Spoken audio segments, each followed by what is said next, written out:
Hello, and welcome to episode 3 of the Crazy Knitter Studio podcast. My name is Kristen, and I am your hostess. Today is Saturday, July 25th, 2015, and I hope you're all having a good day. So I want to welcome everybody who has watched the first 2 episodes and is coming back, and everybody who is just checking me out for the first time. I hope you like it here. So moving into everything, I'm going to call this episode Some Progress, because there's a little progress. Moving on, Presser, which is the weeks in review.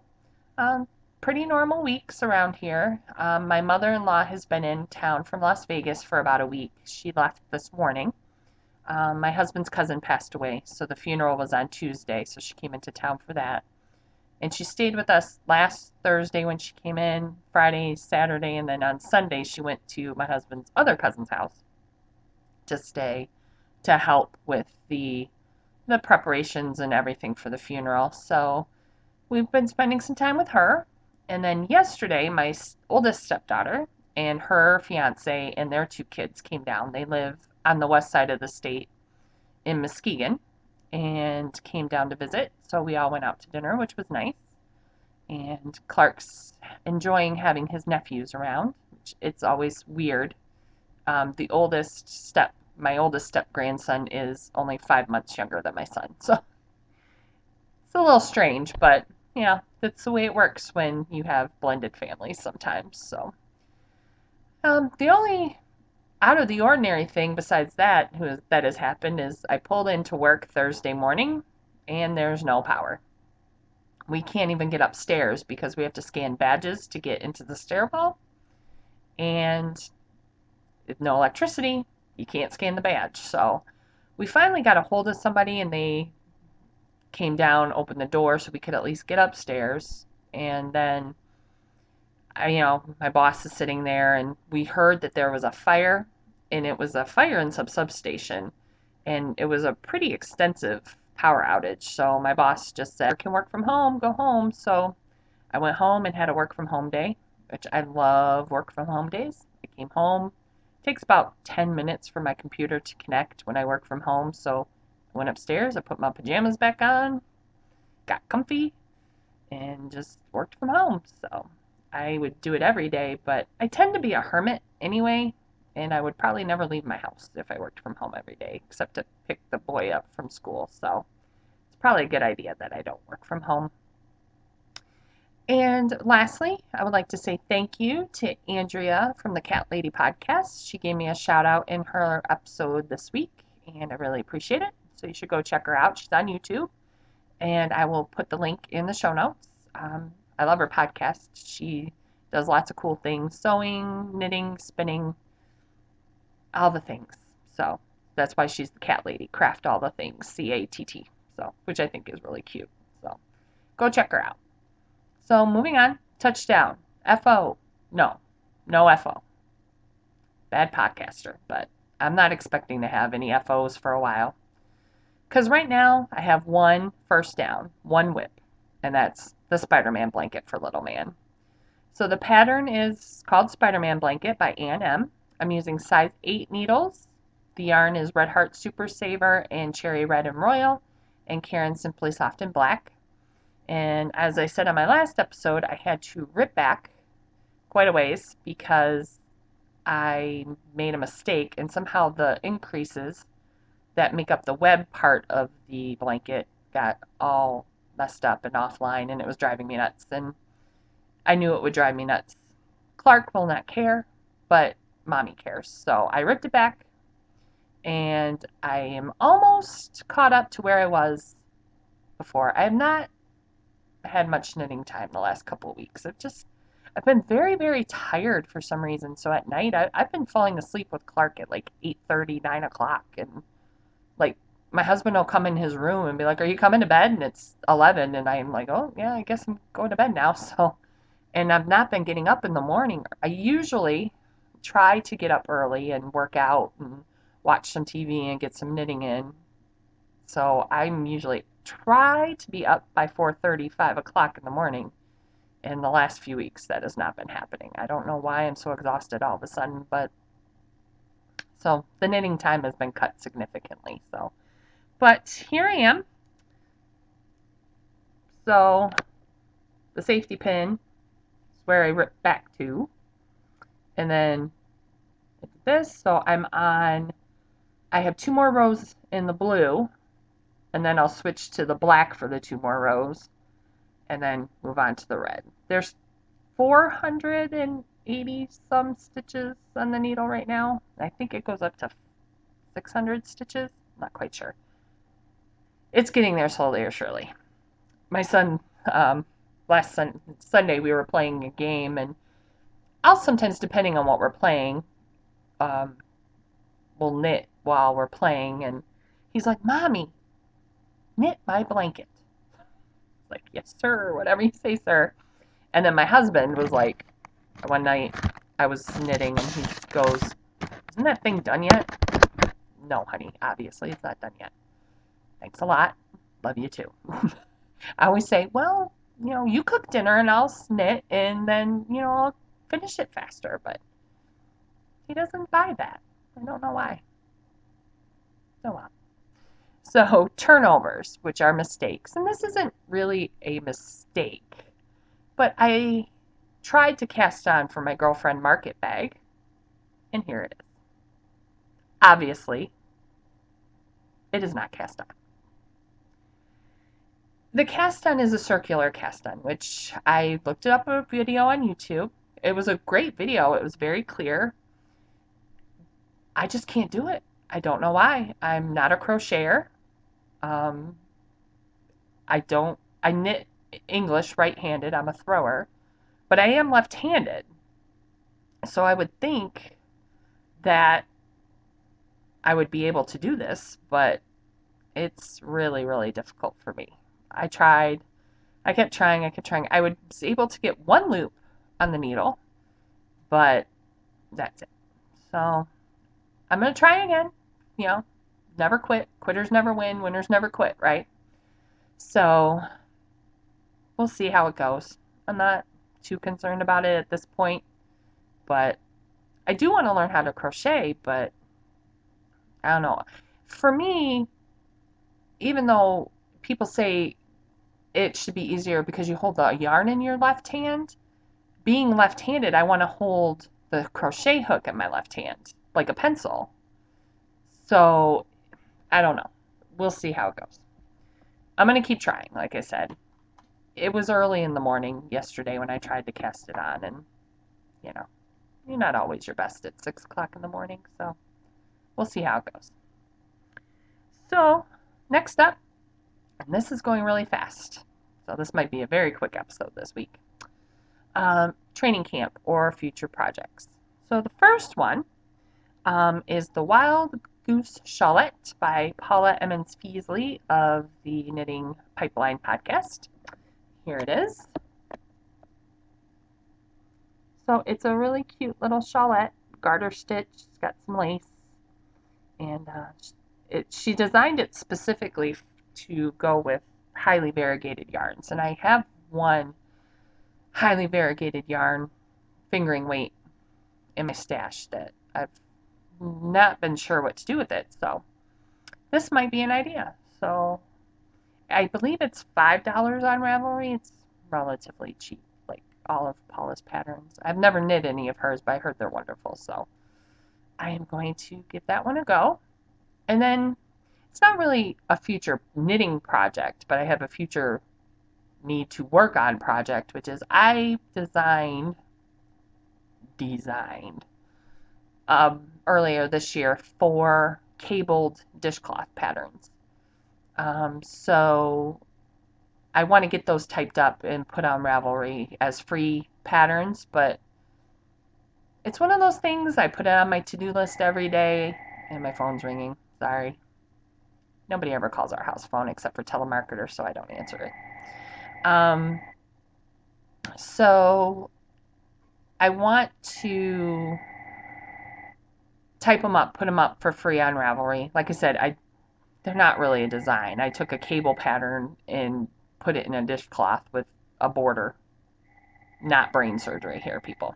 But I just thought it would be fun. So I liked them. I thought other people might like them. So I'm not going to charge for them. It wasn't that much work. So but I do want to put them up for free. But just taking the time to type them and put it into a PDF format and figure I've never uploaded a pattern to Ravelry, so I don't know how to do that, so I would need to figure that out. I'm sure it's not that difficult, but it's just one of those things that, we all have those things that are always on our to-do list and we want to do, but, it's just finding the time to do it between work and kids and knitting. And would I rather be knitting on the blanket so I can get my boys off my back, or do I want to be typing up dishcloth patterns? So, but I do want to get that done, so that's another future sort of knitting project. So moving on to concessions, I got nothing. The yarn from Joann's finally showed up.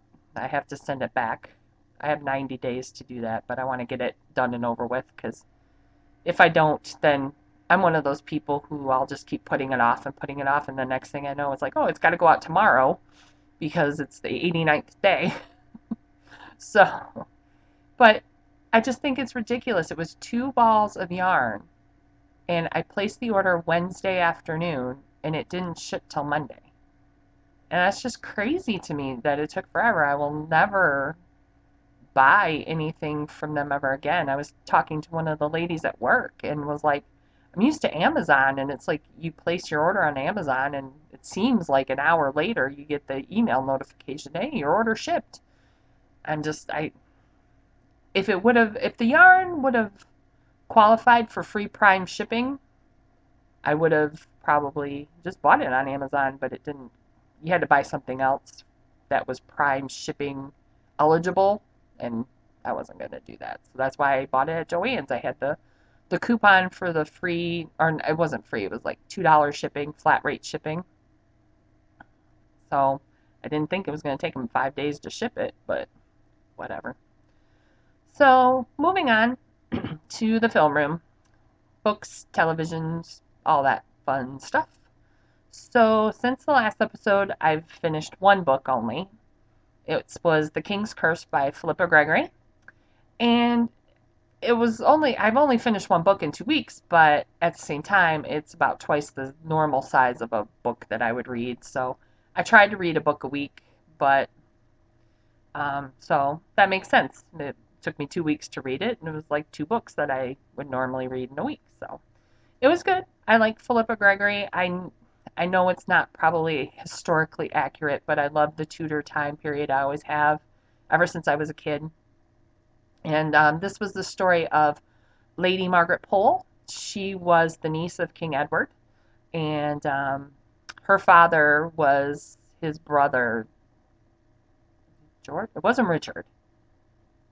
Was his name George? I think his name was George. So he's the one who was found guilty of treason against King Edward, and he got to choose his execution method, and he wanted to be drowned in a barrel of wine. So that was her father. And she was cousin to Queen Elizabeth, who was Henry VIII's mother. So this is a story of her going back to when he was born. She was actually kind of I don't want to say chaperone, that's not really the right term, I don't know, but she lived with Prince Albert and Catherine of Aragon, who became Queen Catherine, Henry VIII's first wife, when they were married. And, it just was her story from when, they were married to when she ended up being executed for treason. She was his oldest victim. She was 67 when she was executed. And the story goes that she did not just lay her head down on the block and go gracefully. She fought back, which, hey, more power to you, sister. So, so I finished that. It was pretty good. And now I am reading The Secret of Chimneys by Agatha Christie. And I love mysteries. And one of my goals, I like to, I'm a nerd, I'll admit it.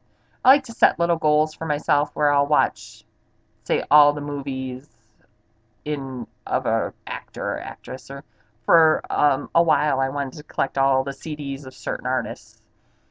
And so right now I'm working on reading all of Agatha Christie's books and stories. So I have a list that I found a few years ago from her, I'm assuming, official family estate website. It's agathachristie.com. So um, it's not on there anymore because I thought I had lost it and I was trying to find it again. But it was a suggested reading order of her books. So I've been going off of that. So I think this is book 6 on the list. So I got quite a ways to go. But it's pretty good.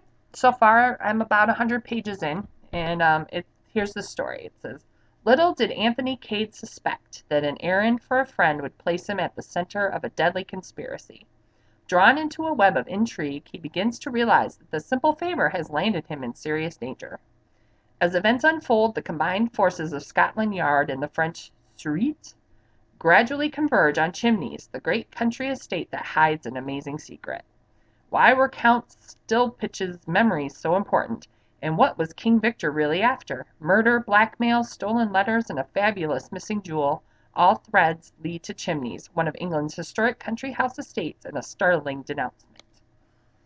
So, it's a very typical Agatha Christie mystery, but so far so good. I'm liking it. So, on to TV. Again, I'm not getting up. I'm going to bed early, so I'm not really watching my DVR. It's still way behind. I'm like 2.5 months behind on things, but I've been trying to keep current with new shows as they come on. So not this past Wednesday, the Wednesday before, was the season premiere of Leah Remini, It's All Relative on TLC.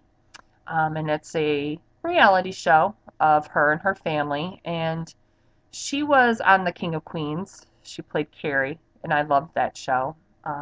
She's been on other things. I know she did a show back in the 80s with Halle Berry before Halle Berry became famous, where they were models living in New York City. So she just seems really interesting. Like, I know it's a reality show and they always put their best foot forward, but she just seems kind of really down to earth and funny and like somebody I could be friends with in real life. Like they did a couple months ago, they did a Mother's Day special on her, and they show her husband and her daughter taking her breakfast in bed, and she sits up and she's all made up, her hair's done, her makeup's all done, and her husband says something about honey, I love that you always wake up so beautiful. And she goes, oh, she's like, you're full of crap. She's like, I've been awake for hours. I'm not going to let these people show up in my house and not have any makeup on and not have my hair done. And I was like, that is so honest and true. Like, how many of us would let a TV crew show us without our hair done or our makeup? You're in your pajamas. She had really nice pajamas on, and we're not going to let them film us with, drool dried up on our face and our hair all, I don't know about you, but when I wake up, my hair is everywhere. I look like I stuck my finger in an electric socket. So it's been interesting. The first episode was she was in the Church of Scientology, and she left very publicly and has been outed. A lot of her friends and family, not her immediate family, because they're all still together, but extended family have kind of, apparently when you leave the church, it's kind of like when you're Amish, you get shunned. So they won't talk to you, they won't, have anything to do with you, they'll pass you on the street and just ignore you. And it's really sad. She was very upset. But so it was her family doing like a group therapy session about leaving the church and the guilt that she felt that a lot of her family was, being treated badly because of her decision. So it was a good episode. So I haven't watched this week's yet, but if you like her, if you like funny, smart, alecky people, you probably like the show. All right, so moving on, post game, which is the wrap up. Again, I have the contest going, so that'll be going through my next podcast. So leave a comment on YouTube, in the Ravelry group, on the blog, and I'll do a I'm going to put names on pieces of paper and put them in a hat and pick somebody, and you can get $10 pattern or patterns, up to $10 on Ravelry. So come on. I haven't had much commenting going on. Let's go, people. Move it, move it, move it.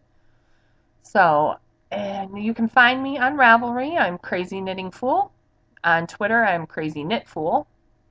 On Instagram, it's KristynMcCain. I still need to look into changing that. The blog is crazyknitterstudio.com. The email is crazyknitterstudio@gmail.com. And the Ravelry group is Crazy Knitter Studio. So my next podcast is in 2 weeks, which is August 8th. And that's when I'll pull for the prize. So you have up until whenever. I'll check everything before I record. So it'll be either the 8th or the 9th. I never know if it's going to be Saturday or Sunday. But, yeah, up until then, if you comment, you can be entered. So I hope you all have a good week and, stay safe, stay cool if you're in areas where it's hot like us. It's 90 degrees today. So I'm in the air conditioning. My husband and my son are with my stepdaughter and her family. They went to the aquarium at the mall. Yes, we have an aquarium at the mall. I don't know. I have no desire to go to the aquarium. I've heard it's very small and it's really expensive. So my husband actually had a coupon for buy one adult ticket, get a child ticket free. So so that was good. But I'm not a shopper. I don't do the mall. So, but stay cool or stay warm if you're where it's cold. And I'll see you all in 2 weeks. Have a good one. Bye.